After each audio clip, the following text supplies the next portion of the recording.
Good day everyone, my name is Amira. Today's video tutorial is going to be about zippered double welt pockets on leather. Sounds terrifying? Well, it's actually not. It does require being more concentrated and patient at some point, but overall it's manageable. As usual, follow the video step by step and don't forget to try it on a sample piece first to make sure everything works for your materials, leather thickness, etc. First, you need to do some calculations to get the measurements you desire. I wrote some approximate formulas. You can tweak them depending on your materials, but it's a good starting point. Or you have the option to just take the measurements that I will use for today's example if you just want to see how it works in practice. But if you have a specific pocket size in mind, then you will have to follow the formulas. You can see the formulas on the screen. Now, a small remark about the zipper's width. It should be bigger than the pocket's finished width. If your zipper's width is less, you will have to add extender pieces to make it work. You can check my previous video on zippered single welt pockets where I talk about that. Also, the lining, it's better to make it bigger overall and later you can adjust it. Plus, a lot of lining fabrics fray, so it's always a safe choice to make it bigger. Also, I have roughly converted centimeters to inches. If you want to double check or convert everything yourself, I will leave a link to an online converter in the description box. You can see on the screen the calculations I have made for today's example. I want to make a pocket that's going to be 11 by 1.5 centimeters. After calculating the measurements, you will need to cut 2 welts, 1 underwelt, 1 zipper, and 2 pieces of lining.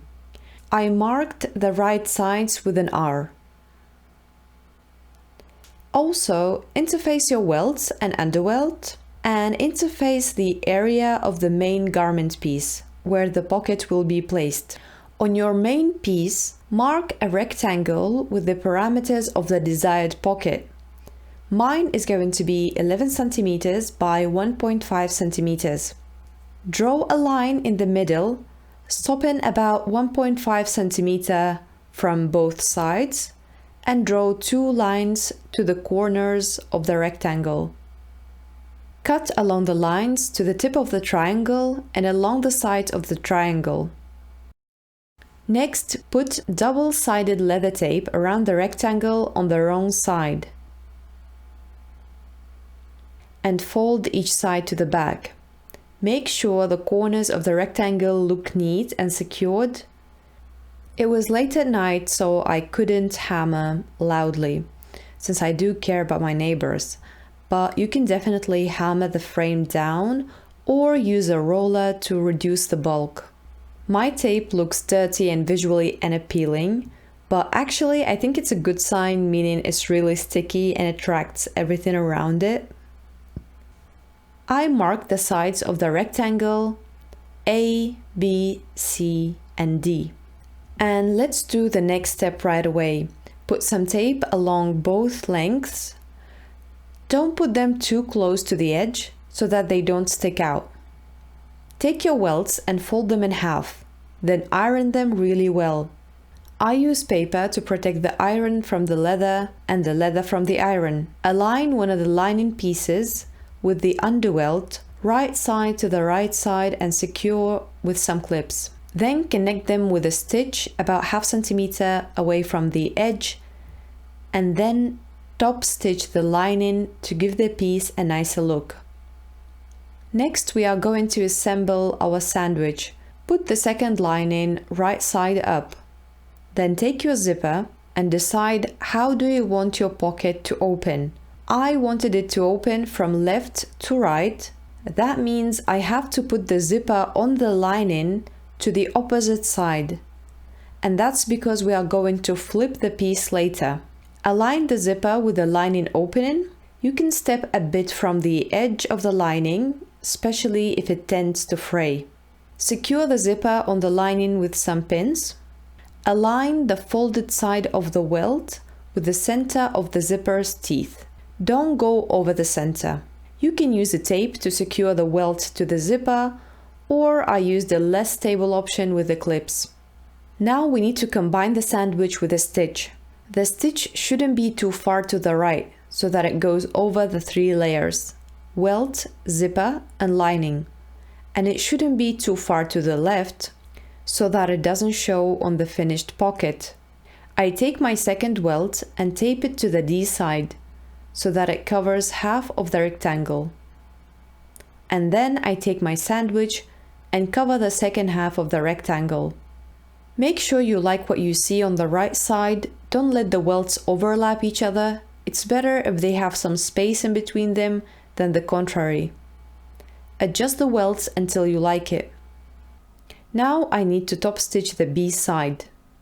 I put dots on the starting and finishing points for guidance. I don't secure the stitch on the machine, I do it by hand.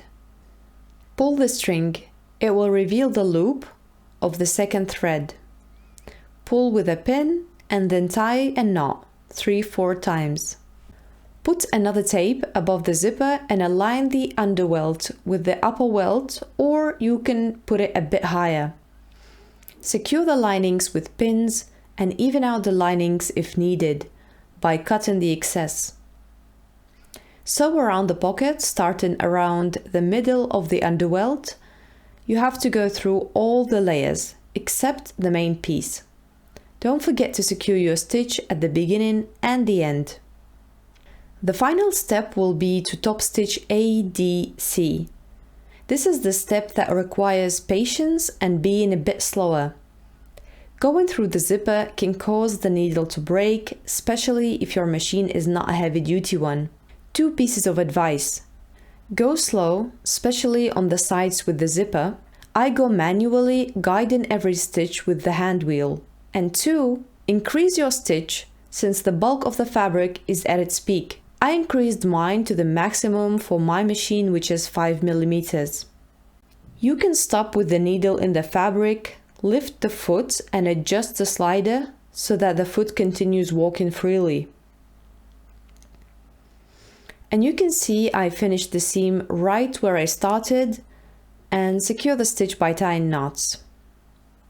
You can finish the pocket lining by overlocking it or sewing a bias tape around it, or just leave it be.